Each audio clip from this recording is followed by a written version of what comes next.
To question whether the accepted history is, fundamentally backward. It's a really bold mission. The analysis we're unpacking argues that the four elemental cornerstones of Western philosophy. Earth, water, air, and fire. The big four. Exactly. Yeah. That they didn't just spring fully formed from the minds of, say, Greek thinkers like Thales or Heraclitus. Right. The claim is that they were actually borrowed. Borrowed and crucially abstracted from religious creation texts that predate them by, millennia. So that's the core argument. The foundation of materialism isn't some Western innovation. Mm-hmm. It's more like an echo of these ancient ritualistic creation myths. And we find them in the Y-Ezidi tradition's Black Book, Hesiod's Theogonia, Mesopotamian epics, the Tevrat, and the Qur'an. Okay, let's unpack this. Our job here is to figure out why these ancient stories are being called, fundamentally materialist. But in a way that modern philosophy seems to have completely missed. It feels like we're searching for the DNA of thought itself, going way, way back. Long before the idea of an idea was even a thing. And what's fascinating here, I think, is the shift in focus. We normally frame the start of philosophy around this big split. Matter versus idea. The physical versus the conceptual. But the sources we have here insist that the most ancient texts, they just weren't asking that question. Not at all. It wasn't on their radar. So, if they weren't debating abstract existence, what were they focused on? They were focused on something intensely specific. Bodily, even. Okay. The question was, which bodily sacrificial matter, which carbon formed the cosmos and established our social order? That's a whole different ballgame. It moves the question from this, cerebral debate to something visceral. A question about origin and, frankly, about violence. And the source claims this blind spot is just massive. It suggests that Enlightenment materialists, even Marxist critiques, they all failed to see this. They failed to recognize that the elements they were championing were just sterilized versions of these older religious concepts. They looked at the Greeks and just stopped there. They missed the source material. Completely. They gave Thales all this credit for saying water is the ark, the primary substance. But the analysis here says that was actually a dead end. It was. The idea of a single abstract water just couldn't capture the complexity of the elemental forces in the older epics. The elements were already there, but they weren't just principles. They were active. They were creative agents. Exactly. Let's ground this a little. Can we walk through some concrete examples from these ancient texts that show this precedence? Absolutely. We find this striking structural consistency across them. If you look at the Y-Ezidi Mushaf-Rish, the Black Book. The Black Book. Adam is created not from some general substance, but very specifically from four distinct components. Let me guess. Earth, water, air, and fire. You got it. Yeah. Toprak, Su, Hava, and Atish. And then there's a fifth element added. God's breath, the animating spark. Precisely. And that structure, four core material elements plus a divine activator, a 4+1 model, you can see how that directly informs later Greek thought. And if we look at the Greek world, but before the famous pre-Socratics, you have Hesiod's Theogonia. Right. And it already places a singular foundational material at the start of everything. Gaia. Earth. Yeah. She is this self-generating productive base that literally births the sea and the sky. She creates existence, including the other gods. So the material is first. It's always first. Now look east to Mesopotamia, to the Enuma Eliš. Their creation epic is, it's a liquid process. Okay. The first deities emerged from the mixing of two very specific types of water. Not just water. No, never just water. It's Tatlusu, which is fresh water, or the river, named Apsu. The father. And Tuzlusu, salt water, or the sea, named Tiamat, the mother. It's a specific differentiated material, which is so crucial for ritual law later on. And even in the later Abrahamic texts, the Tevrat and the Qur'an, these elements are described as the raw materials for creation, aren't they? Consistently. You see earth, air, upper and lower waters, fire. They're repeatedly used by the divine architect. The idea isn't that God just thought them into existence? No. It's that God worked with these existing powerful materials.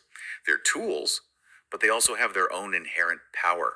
Sometimes even a personality. Which brings us to that famous divide. I mean, every Philosophy 101 course starts with it.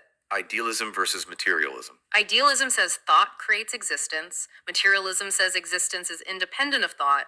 But the source material here basically throws that whole duality out the window. It really does. It calls that dichotomy historically late, conceptually reductionist, and culturally Western-centric. So when you try to force, say, Mesopotamian cosmology into that box. You lose everything. All the cultural and ritualistic context just vanishes. So if they weren't arguing about matter versus idea, what was the essential question for them? It wasn't abstract at all. It was immediate, it was social, and it was deeply physical. It was. Which living body?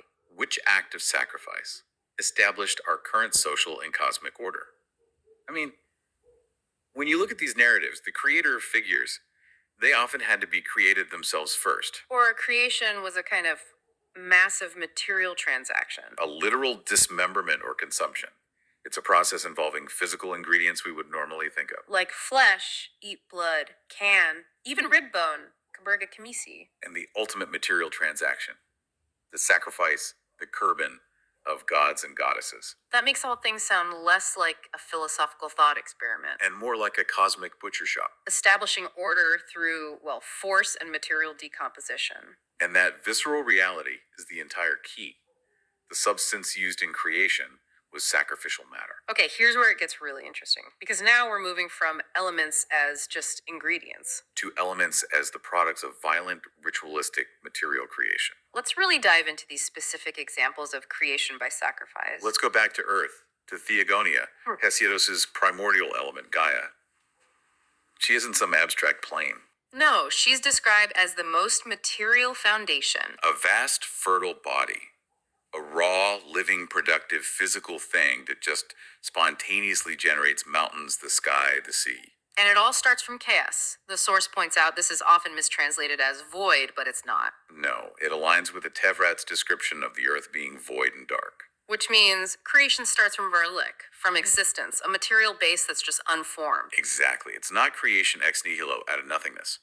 The material basis is guaranteed right from the start. The material is the given. Right, it's the starting point. Now let's contrast that with water again, going back to the Enuma Eliš. This is a struggle between two intensely material substances. Apsu, the sweet water. And Tiamat, the salt water. Why is that distinction so critical? I mean, Thales just said water. Because it speaks directly to ritual law, to the specifics of material interaction. These two types of water, they're distinct physical things that have to mingle to produce the first deities. Lamu and Lahamu. Beings the source identifies as representing male and female human flesh. So creation is like a biological or chemical reaction between two specific liquids. A far cry from a single generic abstract water. And the analysis connects this duality to later ritual practices, right? It does. It points out how religious edicts, like the rules for ablutions in Islamic namaz, specifically distinguish between different kinds of water. Cold, hot, running, standing. These rules aren't abstract. They govern how you interact with specific material ritual substances. It shows a continuity. The ancient cosmology becomes the later rule book. The philosophy became the rule book. And this focus on bodily sacrifice, on creation through dismemberment, it's just overwhelming when you look for it. In Sumer Akkad, the epic says the god Y-Ezidi is sacrificed. And his blood is mixed directly with clay to create humankind. So our bodies, in that view, are literally divine blood mixed with earth. We are a material alloy of God, flesh, and soil. And then there's the goddess Tiamat, the saltwater chaos mother. She is Parsalandi. Torn apart, dismembered. And from her body parts, heaven and earth are formed. They're built from the material components of a single, gigantic, divine body. This detail really drives home the difference between abstract and material creation. But the source makes an even more challenging claim about the Tevrat. About the 7-day creation, yes. We usually think of the seventh day as a day of divine rest. The analysis offers a really radical reading. It posits that the 7 days are tracing an ancient ritual cycle. A cycle involving the material sacrifice of different deities, one for each day. And in that context, the 7th day, the day the Jewish god rests, or istirahat, is interpreted not as repose. But as the day that specific god was Kurban Adildi. Was sacrificed, was killed. A translation that sees rest as the end of divine labor because of bodily sacrifice. Wait a second. If that holds up, it means the rhythm of our week, the whole concept of the Sabbath, is rooted in the material act of cosmic sacrifice. An act that was later sanitized into a concept of rest. That's an incredible inversion of centuries of religious scholarship. Well, it connects the Tevrat directly back to the material necessity you see in the Avesta and Zoroastrian traditions. Where creation demands a bloody price. A very bloody price. They use the sacrifice of the Ilksel Ukuz, the primal ox. And from his body parts. Plants and living things spring forth. Even their myth of the dark winter deluge wasn't just about water. It required the material sacrifice of the best seeds and animals to save everyone else. Creation is consumption. And even in the Qur'an, which we associate with the ultimate decree, the B command, The old Emery. we still see creation depending on profoundly physical stuff. God separates the joined heaven and earth, makes everything from water. It forms Adam from balsuk, shaped clay, and some more dried mud. The abstract command starts the action, but the action itself is a physical manipulation of existing matter. So in every single tradition, from the 4+1 matter in the Y-Ezidi text to the clay and blood of Mesopotamia, the process is specific, physical, and highly material. The foundational substance, the twos, of the world is a physical, often bloody body part. Which finally brings us all the way back to the Greeks. Right, so if all these ancient sources were focused on specific, physical, bodily, sacrificial materials, Earth, sweet water, salt water, blood, clay. then what early Greek nature philosophy was doing, it wasn't discovering the elements. No. The nature philosophers, Thales, Democritus, even Plato and Aristotle, they performed a crucial historical function. They took all these raw, ritualistic, creative, material substances. And a Soyot Layarak, they abstracted them. They turned them into philosophical concepts, into arche. They stripped away the blood and the ritual complexity. The story of fire is a perfect example of this transformation. Heraclitus treated fire as this abstract, philosophical principle of change. But look at the religious context. In the Qur'an and the Torah, fire is intensely yaraticha. It's creative and it defines hierarchy.